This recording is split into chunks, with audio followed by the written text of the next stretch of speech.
Hey everyone, posting kind of a weird video. It's about health and our experience with COVID-19. So yeah, Steve tested positive for COVID-19 and I'm just posting this video to share our experience with what we're going through and any questions or anything that you might have if you're going through it too, or you just are curious about what it's like living with a COVID-19 patient. I'm just going to share with you all what's been going on with us. We had no idea what we were in for. I mean, a little bit, but until you go through it, you know, there's some surprises along the way. But anyway, so I'm going to just get right to it because this thing can get really long. If you're not interested in health videos and COVID-19 stuff, no hard feelings if you want to skip out. Okay, so let's get right to it.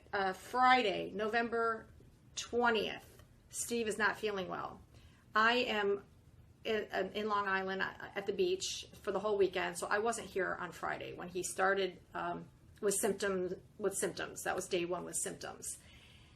I come home on Monday night, and he is now telling me that he had been sick all weekend, not feeling well. I shouldn't say sick, just not feeling well, dry cough, which he gets every year.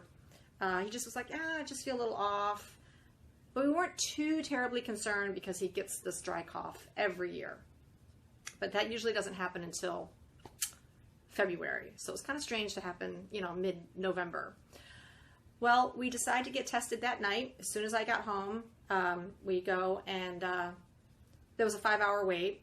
So that wasn't going to happen because they close at 9:30 at night. So we go to LaGuardia Airport the next day, get tested out there. By the way, it's only a 30-minute wait. Well, 30 minutes when we went, so much less time. And they said you'll get your results 24 to 72 hours later. So we waited about, 36 hours, and we got the results on Wednesday evening, day before Thanksgiving.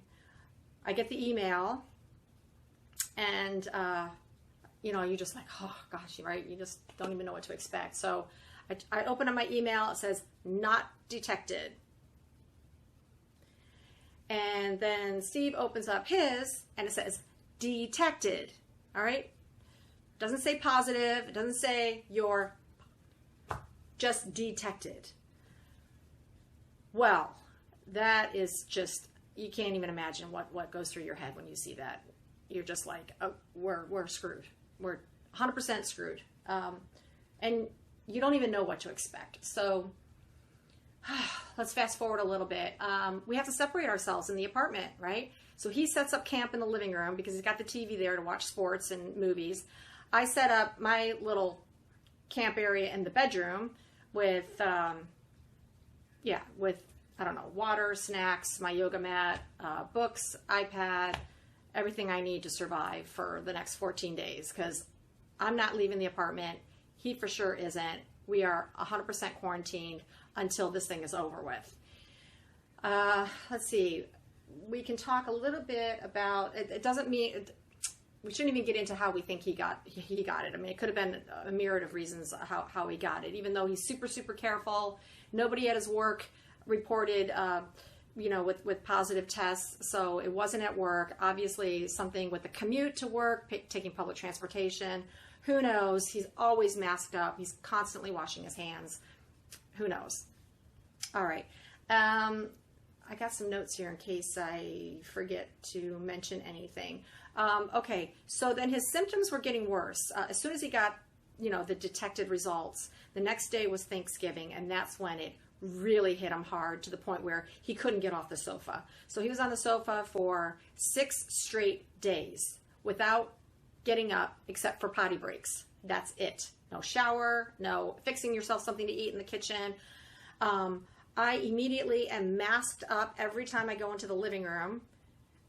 When I pass through the living room, I have to have my mask on, my gloves if when I'm serving him his food and changing the sheets and all that sort of. I mean, and he has his on too. So you can imagine it was like full-on warfare, in the living room and just passing through, and then I'd come into the bedroom, close the door, completely separate from him.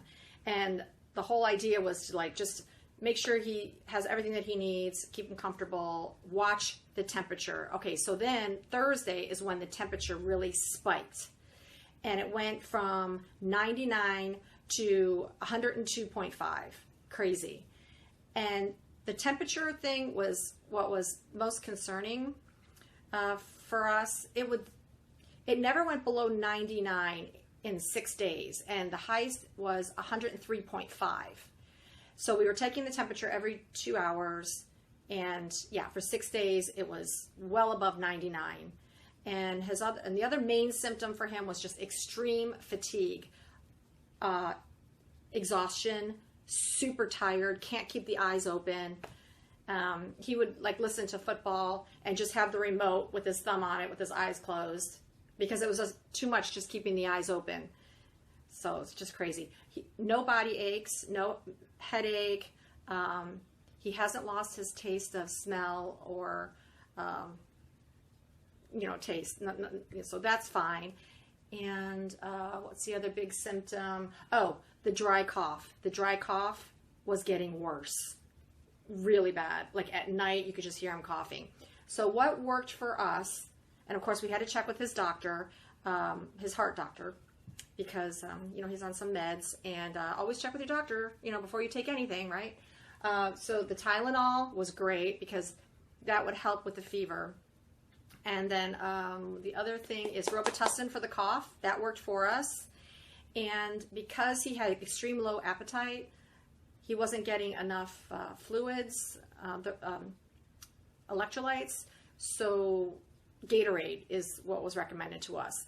All right, so those are the things that worked, and thank God his niece is a nurse, and she lives 10 minutes from here, and she so happens to be an infectious disease researcher at Columbia University. And what's the chances of that, right? She was awesome. So she actually came and made a house call a few days later, and she checked his vitals, blood pressure, the whole 9 yards, and he was pretty good. The vitals were good. My sister's a nurse. She was a huge support. And Steve's sister is a nurse. She lives in California. So we had all this like medical expertise, right at our doorfront. And they said, yeah, you just got to ride out the storm. That's all you can do. And just stay as comfortable as you can. And the number one thing that you have to watch for if you have COVID-19 is the chest, heavy chest or difficulty breathing. And if you have those two things, immediately go to the hospital, because as we understand it, once it travels to the chest, the lungs, that is an emergency. Okay, so muy importante. Luckily, that did not happen with us. Let's see here. So meanwhile, during this whole time, we were getting daily calls from the NYC Health Department. They call and ask a series of questions about your symptoms, and they do that for 8 days straight. And if you don't answer your phone, they send you a text message, and you can just answer the questions that way. And they called me as well because I was directly exposed, and so therefore they wanted to keep track of what my symptoms were, which, by the way, 0. Asymptomatic, nothing. Or I should still knock on wood when I say that, which is unbelievable. I don't know. I don't know. And it could be that I am positive for COVID, but I'm just 100% asymptomatic. And this is how it's spreading all over the place, because people are walking around with it and they don't know that they have it. So I think I'm going to be, okay though, because my first point of contact with him was on the 23rd, which was 13 days ago. But I am not out of quarantine until day 1 of his fever being being at normal, 98.7, for 24 hours straight without Tylenol, which has been that way now for 3 days. So you count on that first day of normal temperature, and you count forward 7 to 10 days before I am released out of prison, or 14 days. But the CDC just made some new guidelines based on whether you test negative. So they've pushed it back to 7 to 10 days, I believe, but I'm still trying to figure that out right now. So I have a few days to go before I can even leave. And it has not been fun, let me tell you. Like 550 square feet of living space and not leaving is not easy. The windows are wide open, fans are going, but it'd be nice to go for a walk. All right, so what else did I want to mention? So we got a care package from the City of New York Health Department, which was kind of unexpected. We got this box at our front door, and inside the box were supplies. There was a pulse oximeter, you know, the kind that you put your finger in there and it reads your pulse and your oxygen level. A very nice thermometer, a box of masks, a huge tub of disinfectant wipes, hand sanitizer, and a granola bar. A king-size granola bar. Go figure. So anyway, we got, I guess everybody gets that. And they also offer, you know, if you need anything, just, you know, you just give them a call and they deliver, you know, anything that you need, especially those who are alone, you know, need that extra support. Okay, I'm just going through my list here. Oh, laundry. That was a fun thing. Okay, so we have a laundromat down in our basement, but I cannot leave the confines of this apartment. So I can't do laundry, and we are drowning in laundry, like 4 sets of sheets and towels and the whole 9 yards. It was just, we were running out of stuff. So we found, okay, I'm gonna try to say this without laughing. There's a laundromat in Brooklyn called Bed Bug Laundromat, and that's their specialty. They treat people's laundry who are experiencing bed bugs and COVID people dealing with COVID. And it's pick up and delivery. They sanitize the bag of laundry. You leave it outside your door. They spray it, they pick it up, they take it, they service your laundry. They deliver it in a freshly sanitized bag, and you pay online, and everything is socially distanced. There's no, no face-to-face, nothing. And they did a great job. So big shout out to Bed Bug Laundry in Brooklyn. They've got a website.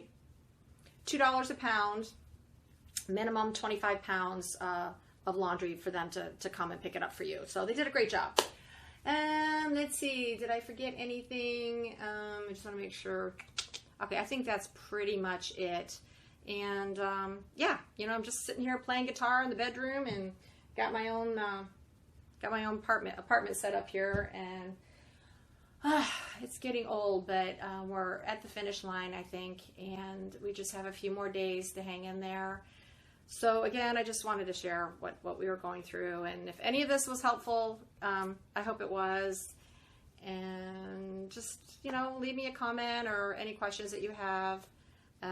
Oh, I forgot to tell you that when Kelly came by, Steve's niece, when she came by to check on him, she left me one of these N95 masks. So that was a great score right there. And this is 100 times better than these little measly ones that you get on Amazon that everybody wears. I mean, it has a nose clip to it. It's like a plastic nose clip, but there's a lot of air in and out of these. So it's not really that ideal. But this one here is like turbocharged. And it's tight. It's like the suction cup right here. And it fits kind of tight on your face. But anyway, so I had been wearing this like a lot. It's done now. Okay, well, I'm gonna close for now. So again, hope this was all helpful, and thank you again for all your well wishes and love and support. It was very, very much appreciated. Okay.